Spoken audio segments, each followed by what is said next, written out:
My name is Eamonn Quigley. I'm a gastroenterologist and have been working in gastroenterology for more years than I want to remember. I've also had an active interest in the gut microbiome, especially as it relates to common gastrointestinal conditions. Currently, I serve as the chief of the Division of Gastroenterology and Hepatology and as co-director of the Linda K. and David M. Underwood Center for Digestive Disorders at Houston Methodist Hospital here in Houston, Texas. The area that I practice in is called neurogastroenterology. That would actually mean nothing to most people. But what it relates to really is how the gut interacts with the brain and how this can lead to a number of common gastrointestinal conditions and symptoms such as irritable bowel syndrome, chronic constipation, gastroparesis, etc. Recently, this concept of the gut-brain axis has been extended to include the microbiome. So now we refer to the microbiome gut-brain axis. And of course, that's become an area of particular interest for me. I had trained in medicine in my home city of Cork in Ireland, and then I actually moved to Glasgow in Scotland to complete internal medicine training. And there I had the great good fortune to work with and to be mentored by a very eminent British gastroenterologist called Geoffrey Watkinson. And he not only got me interested in gastroenterology, and in fact started me in that career, but he also arranged for me to do a research fellowship at the Mayo Clinic, which he had done himself many years previously. And that really got me into research and in clinical research in particular.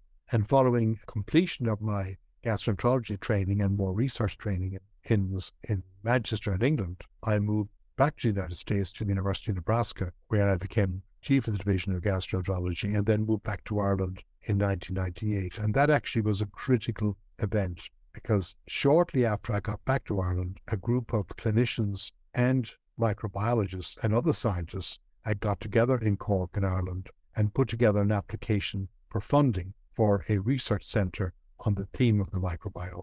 If you remember, that this was early days in the microbiome, and it was really quite revolutionary. Fortunately, we were funded and continue to be funded for the duration of my time in Cork, and indeed up until this day. The things that have meant the most to me include serving as Dean of the Medical School in Cork for 7 years, which was a very productive time and a very good time to be involved in medical education in Ireland. Being a founding principal investigator in the Alimentary Pharmacotics Centre was another highlight. And then some critical clinical events included our clinical trials on probiotics and irritable bowel syndrome, which were somewhat novel and tended to be quite important. Later, a major highlight for me was being awarded what's called the St. Patrick's Day Medal, which is an award given each year by the Irish government to an Irish person who has achieved success in science or medicine in the United States. I received that a few years ago, which was very important to me, given my background as an Irish person and the fact that I've worked here in the US as well. In fact, I've kind of this transatlantic career, so that meant an awful lot to me.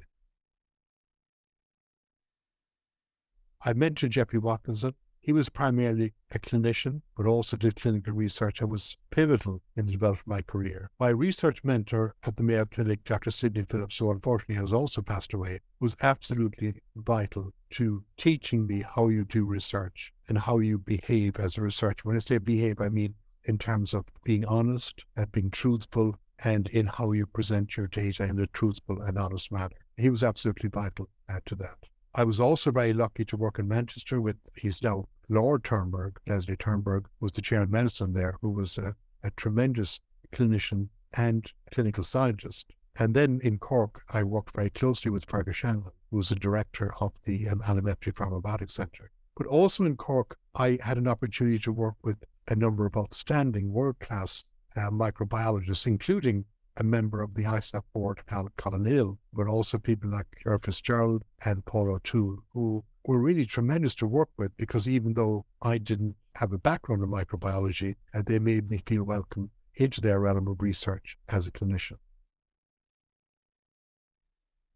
Being part of the ISAPP board of directors is being part of a community of friends, a community which involves a fairly broad spectrum of individuals, again, varying from clinicians across a range of specialties, from adult medicine to pediatrics, but also including really top-class scientists. And again, it's an opportunity for me to be in the presence of these top-class scientists and clinicians and to learn from them about how they are working in aspects of the microbiome or probiotics or prebiotics or postbiotics, which has really sharpened my approach to these areas and increased my understanding of these areas tremendously.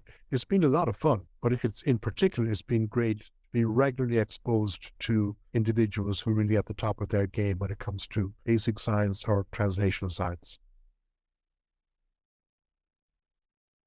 I will be self-serving here. The one that I worked on for the longest time was a bifidobacterium longum, subspecies longum 3.624. That is a commercially available product. I won't mention the product name, but we worked on that for many years, and it's been great to see that actually come into being available for patients and being available for people and actually helping them with their clinical symptoms. That's been extremely satisfying, and it will always be my favorite biotic for that reason.